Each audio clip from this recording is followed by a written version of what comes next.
Hello, everyone, and welcome back to Great Ace Attorney Chronicles. Man, I don't think I've remember the last time that there's been a third part to a first trial in quite some time, but it's refreshing because I like that we are getting introduced to not only like all the mechanics and everything, but we're also getting introduced to this brand new cast of characters that we've never met before. So yeah, I'm glad that this is long enough to fit all of that into.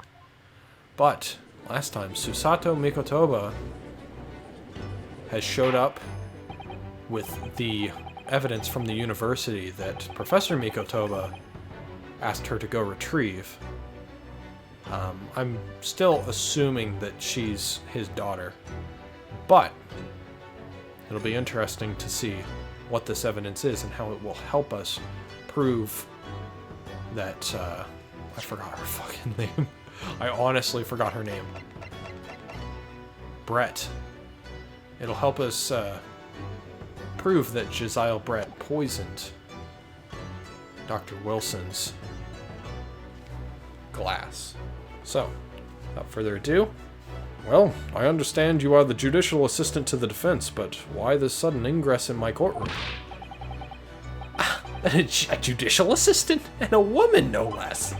The rules state that females are not permitted into this court of law other than to testify. Well, okay, so we're definitely back in sexist times as well. Yes, I fully understand. I only ask for 5 minutes of time. I have some vital evidence that I must hand over to the defense. Ha! You're too late, little girl. This trial is already concluded. 5 minutes. I will not allow a moment more. But, Your Excellency! I am most grateful.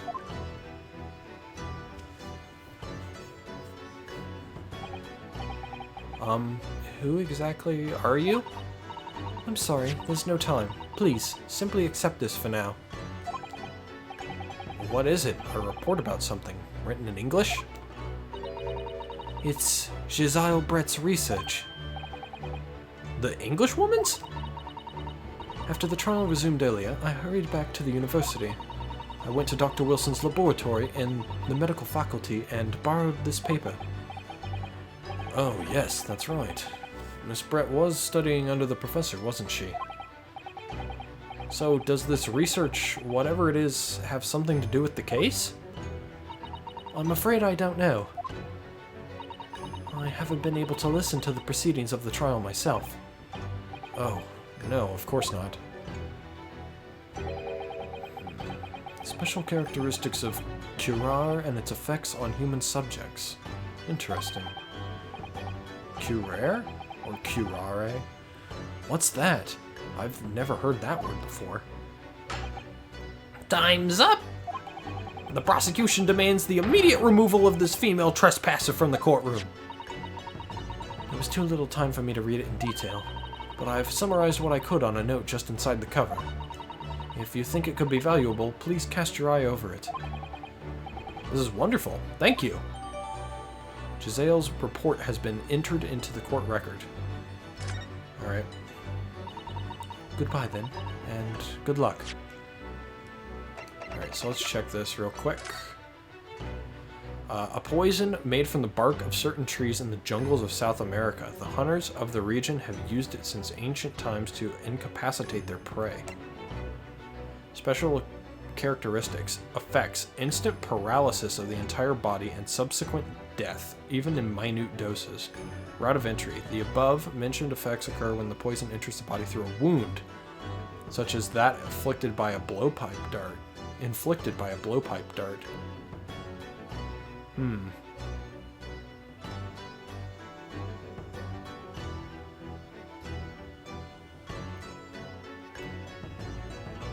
I don't think a burn wound counts, but...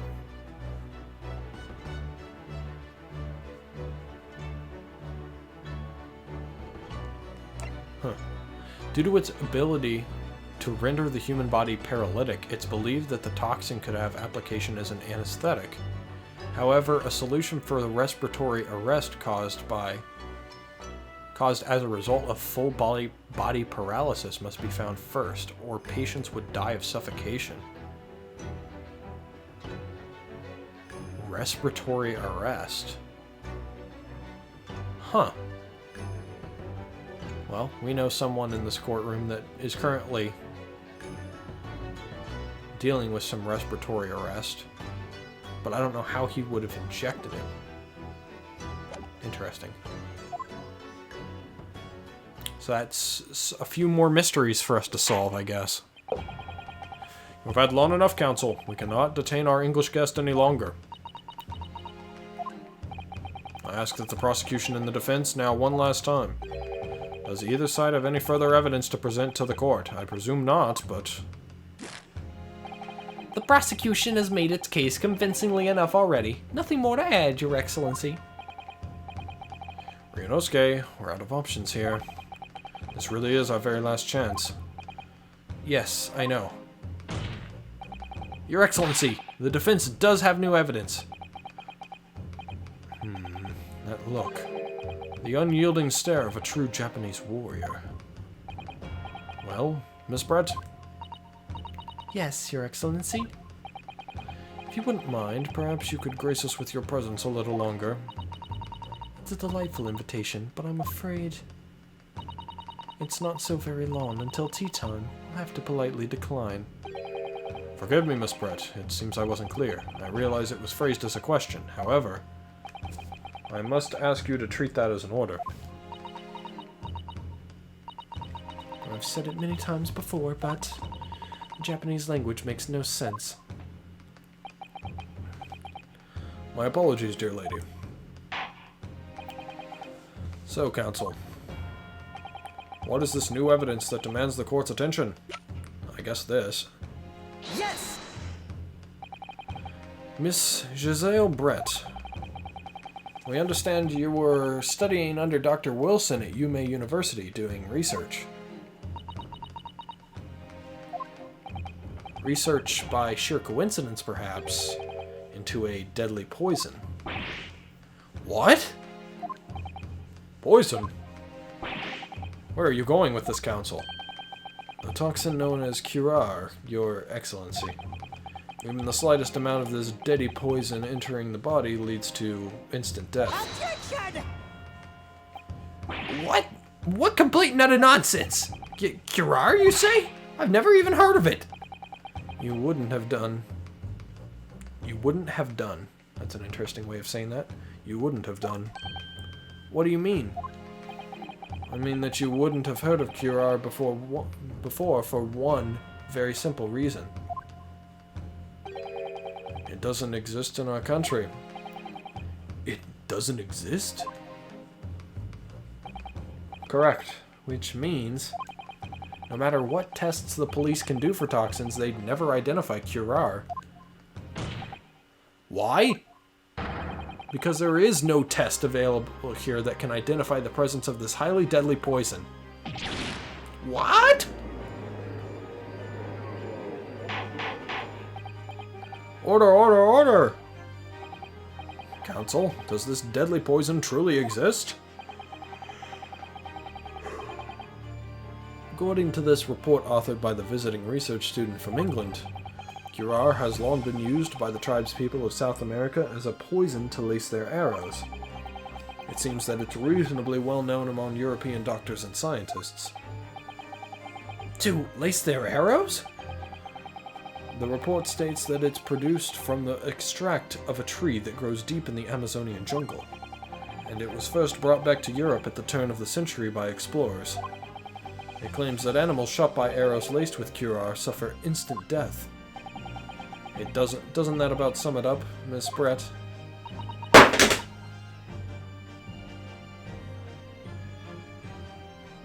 Sorry about that. Probably edit that out. Something fell on the floor.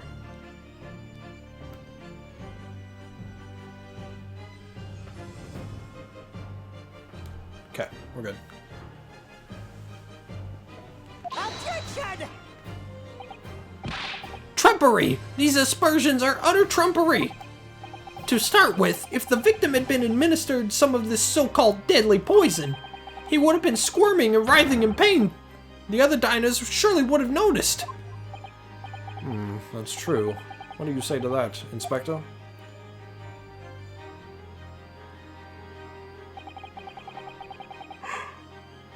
Obviously, I would have noticed a disturbance like that. I don't remember anything like that either. I didn't notice the professor being in any kind of pain. According to this, however, it's the other way around. What do you mean, the other way around? The very fact the victim didn't show any visible signs of distress is evidence that curare was used. Explain yourself, counsel. The moment this toxin enters a person's system, it causes instant paralysis. In other words, afflicted victims lose all strength and are completely unable to move. Even if they were in total agony, there would be no visible signs of pain at all. How terrible. Obviously, if a man lost all strength in his muscles, he'd collapse on the floor. But with a chair under him for support, as Dr. Wilson had, the effects could go largely unnoticed. But I don't follow Kazuma. That's just paralysis. I thought the poison caused instant death. The full explanation is extremely unpleasant. The poison causes immediate paralysis, as I said, leaving the victim unable to move. But after a short time, the paralysis is so severe it causes the muscles that control respiration to fail. Respiration? In other words, the actual cause of death is suffocation. And all the while, the victim is conscious and aware, just unable to move. That's hideous. To the observer, it would almost look like the victim was slipping peacefully into an endless sleep. For the victim himself, his final moments would be living hell. That is the true nature of this deadly curare poison.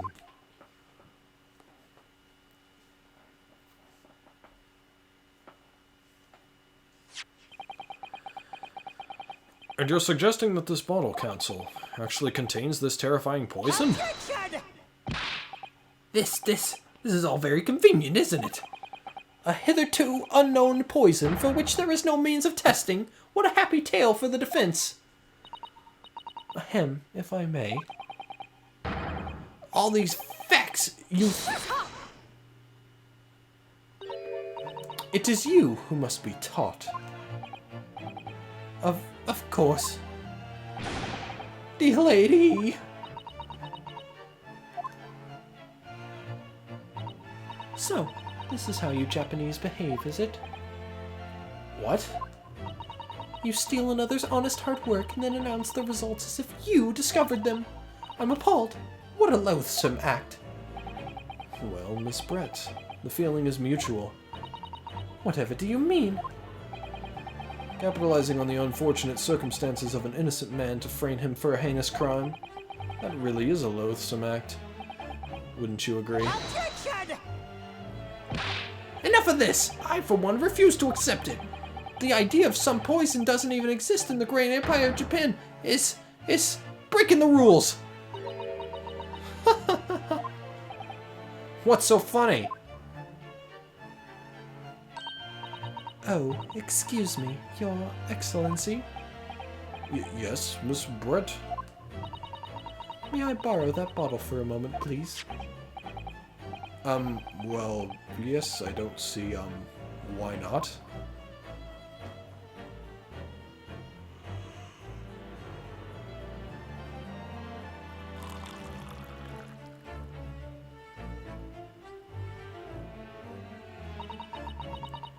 Don't get too big for your boots, you insignificant little island boys.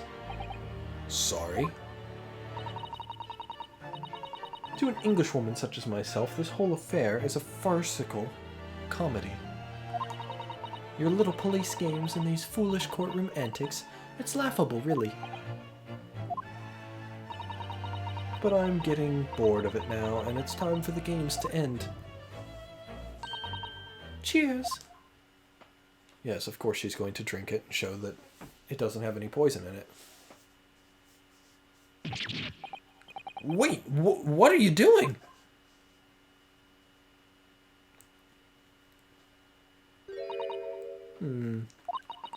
No sparkle left at all. How appropriate for this shabby affair.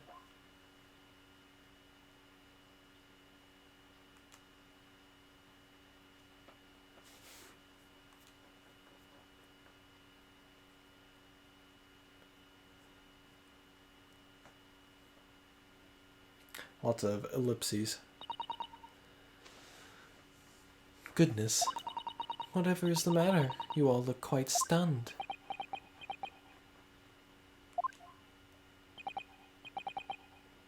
So, no curar. The bottle was clean. Is that what you're saying? You look quite incredulous, little boy. But of course, that's the simple truth. Thank you for presenting the findings of my research so concisely here in this grand venue. Most kind. Thank you, waiter. Now then, Your Excellency. Yes, Miss Bread. I should like to be excused now, please. I think I've given more than enough of my time for the furtherance of friendship between our countries. Yes, dear lady. We are most gratified with all the assistance you have given. Come on now. This doesn't make sense. There had to have been poison in that bottle. It doesn't have to be in the bottle, dude. So how did she? How did she swallow a whole glass and live to tell the tale? Because it wasn't in the bottle to begin with. It was in the fucking glass that she took from the crime scene. I don't understand it. Well, I suppose if nothing else, this little Far Eastern charade will make for interesting conversation at the next party I attend in London. There has to have been poison in that bottle, doesn't there? But there can have been, because otherwise she would have keeled over dead. Come on, Ryunosuke. We have all the clues now. That bottle of water contains no poison. As I thought, there is no poison in that bottle. What? Why, Ryunosuke? Isn't it obvious if there was poison in there, she'd be dead by now? Sometimes your unadulterated naivety really astounds me. Sometimes it's in need of a good stinging. Until it's as dark as your uniform in the ways of the world. Oh, is that what this color is supposed to represent?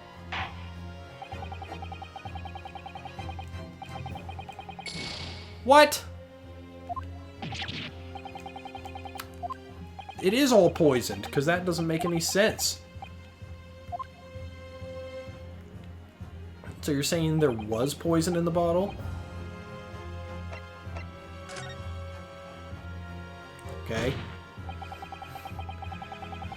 The culprit did put Curar poison into Dr. Wilson's carbonated water. The defense refuses to change its position. Oh, but you were... Okay. I'm mad now. They were... The bottle of water contains They phrase it as the bottle of water contains poison, not Dr. Wilson's water had poison in it. There's a difference. Objection! Fool! Are you blind? There is no possible way that bottle could contain poison. I mean, we just saw Miss Brett drinking the water from it. That's right, which rather complicates your argument, I think. And I believe that complication can be explained. How exactly? I need to think through all the things that don't quite add up here, one by one. I'm sure the answer's in the evidence we have in the court record somewhere. It has to be. Very well. If the defense truly intends to assert this claim, then I must ask you to support the assertion with evidence. What explains how the witness was able to consume this supposedly poisoned water unscathed? This. Yes! Seems the defense, or should I say, the wretched accused. What? Fuck you! Fuck you! My theory makes sense. It's just not right, apparently.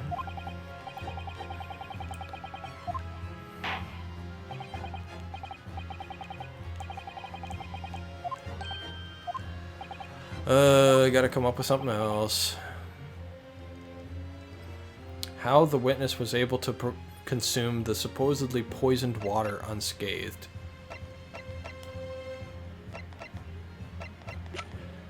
Well, what does the poison have to say? Oh, it's this. Because you have to ingest it into a wound. Yes! The answer to this riddle is right here in Miss Brett's own research report. Objection! That's not a valid explanation. No? After all, we don't speak English. That report is utter gibberish. This impudent young scoundrel is trying to ridicule the court, Your Excellency.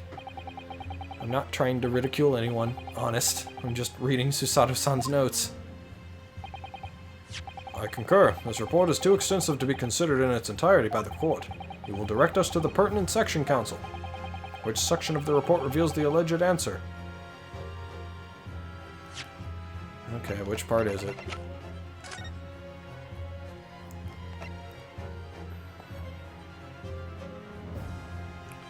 Special characteristics.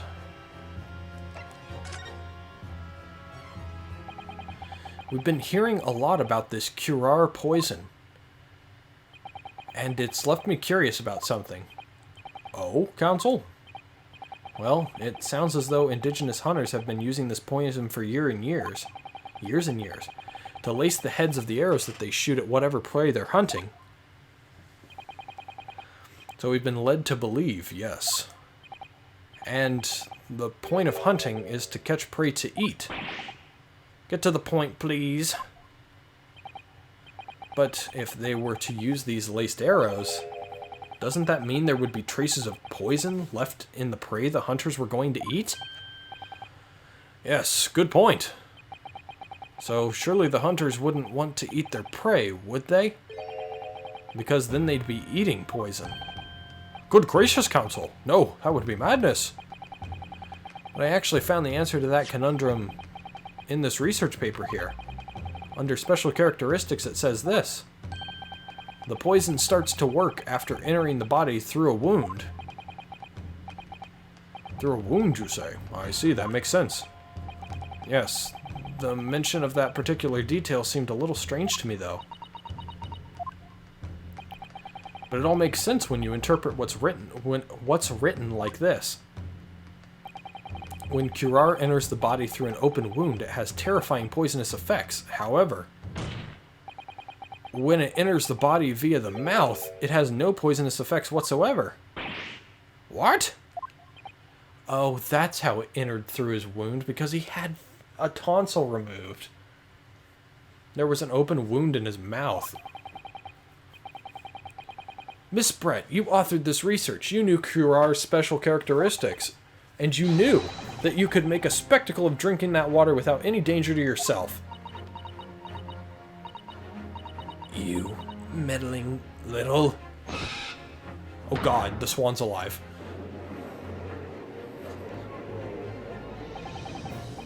Well, Ryunosuke, it turns out you're an even better lawyer than I thought you'd be. Really? Me? A lawyer? Objection! All this poison talk is fascinating, I'm sure, but I fail to see how it possibly... So, the ill-bred little puppy has a new toy to play with, some facts he read in a book. But I'm afraid knowledge doesn't suit you, little boy. It only makes you look silly. What are you trying to say? Your schoolboyish logic has a fatal flaw. Schoolboyish? Flaw? As even your brain has managed to deduce, Curar is safe to ingest. It seems likely that its effects are neutralized by the acidic nature of the gastric succus. Oh, yes, well, of course. Gastric suckers? What are they? So, if this lethal poison is completely harmless when drunk, the professor wouldn't have died when he swallowed it, would he? Ah! That's right! Good gracious! That's basic science. Science that even a schoolboy should be able to understand, no? No, you're a research student too. Order in the court, order! The logic holds. If the lady and the professor drank the same poison, they would be affected in the same way. Are you trying to suggest? Yes, this Curar poison is completely irrelevant to the case on trial. That's right. Surely even a little cockroach like you could understand something as simple as that. Uh-oh. What is this welling up inside me? I've never felt like this before. It's a sort of conviction to break down all the discrepancies. It's so intense, almost rage-like. And more than anything else, it's an animalistic desire to take down my prey. Bam! Get him, bitch! Objection! Oh, why did it... I don't think so, Miss Giselle Brett. How dare you use that tone with me? You know very well that there is no fatal flaw here. You know exactly why. Even though both you and the victim swallowed the same poison, you are alive. But Dr. Wilson is dead. Counsel, I'm sure I don't need to remind you. You must provide compelling evidence. As we now know, this poison is completely harmless when ingested.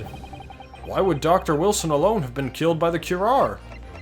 Well, that's obviously because of the medical report record. Right? Take that! As Miss Brett so readily pointed out, she drank the same water as the professor. However, there was a fundamental and fatal difference between the two diners. A fatal difference? The toxic effects of Curar are only felt when the poison enters the body through an open wound. So, for a healthy person with no injuries, drinking it is completely harmless. But what if there was a wound inside the mouth of the person drinking the poisoned water? Inside? Yes, like the wound you might have if you'd just been to the dentist and had a tooth extracted, for example. Miss Brett, you've acknowledged many times in your testimony already that you were well aware of Dr. Wilson's dental appointment that day. So that's it. You used that knowledge to orchestrate this.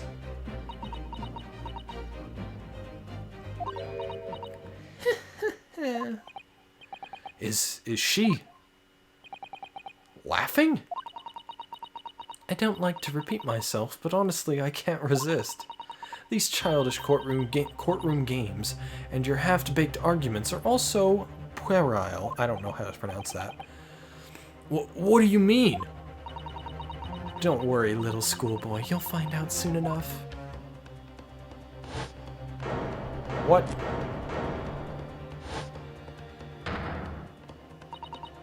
You see, when you leave vital evidence lying around, you never know what might happen to it. No! I mean, it could just slip.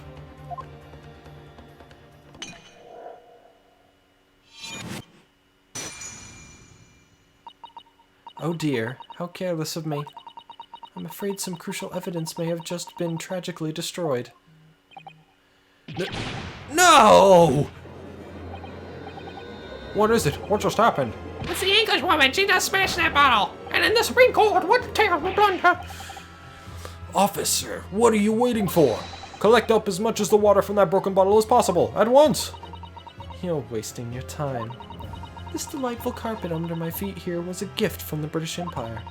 I assure you, it will soak up the water beautifully.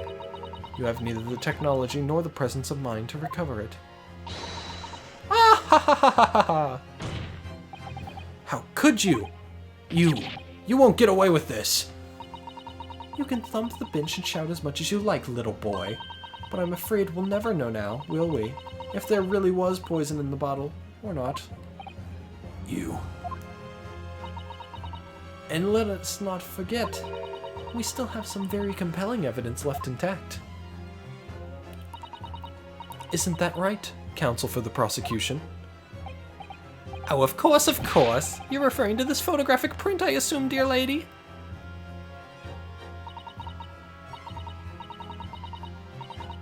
That's right, and really, looking at this photograph, it's as clear as day, isn't it? The poor professor was sitting with his back to me. So of course the only person who could have shot him from the front is the little schoolboy. Objection! No! You killed the victim that day, using Kurar. And then, in order to frame Ryunosuke Naruhodo for the crime, you waited until he picked up the pistol you'd arranged for him to find on the floor, before you shot the professor's dead body in the chest with your own hidden gun.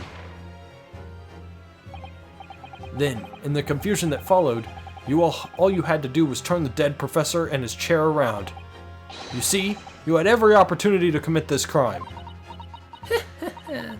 What a wonderful imagination you have, young man. A hidden gun, you say? And I shot the professor's dead body, did I? Well, I'm terribly sorry, but you don't have a shred of evidence. Exactly. And as you have nothing to support your wild claims, the prosecution's stance remains unchanged. The victim, Dr. John H. Wilson, was killed by a gunshot to the chest. Delivered in cold blood by the accused, Ryunosuke Naruhodo. Ugh. This is unbelievable. How can this be happening? We had her, but now, is she really going to get away with it? The way she destroyed that evidence was obscene. Ryunosuke. Yes? We've come this far, but now, you're the only one who can finish it. What? What do you mean? We've lost a vital piece of evidence, it's true. So if there are any clues left for us to use now, they must be in your head. In my head? You told me before that your powers of observation were the one thing you could really depend upon.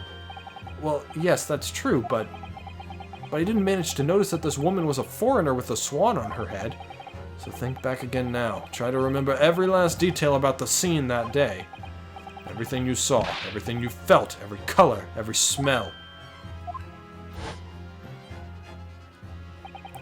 What I saw, what I felt. Oh boy, here we go. Every color. Oh.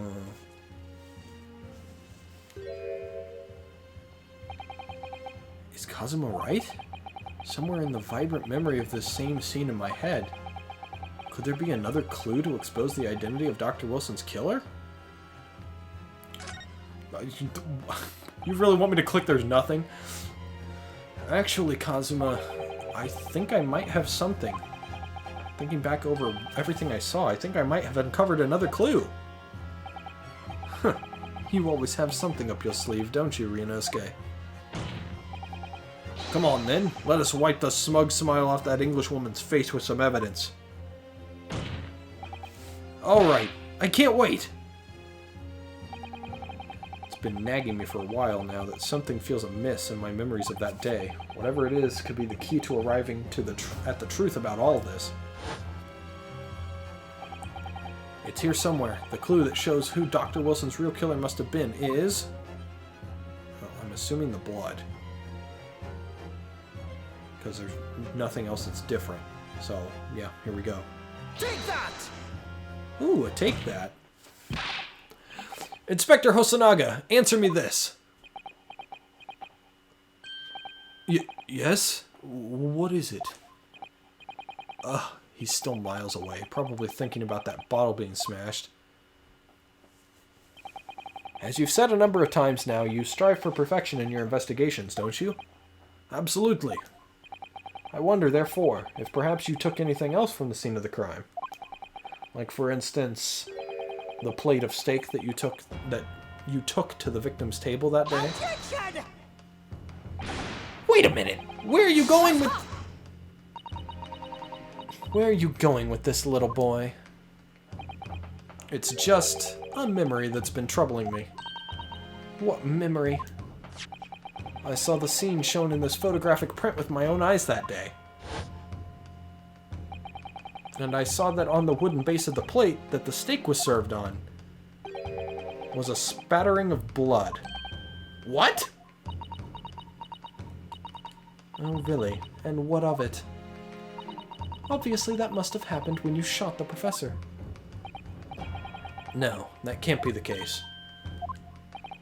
Take a good look at the photograph and the relative position of everything there.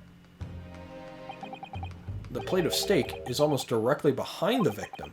If I'm supposed to have shot Dr. Wilson in the chest from the front, there's no way that blood from the victim could have ended up directly behind him. Ah! Yes. For blood to have made it onto the plate, it implies that the plate was between the victim and the shooter, which means that the shooter must have been sitting opposite the professor, as you were. Giselle Brett. I beg your pardon? Objection! This is beyond ridiculous. Fabricated nonsense. Is the court seriously expected to believe something the accused has apparently just remembered seeing?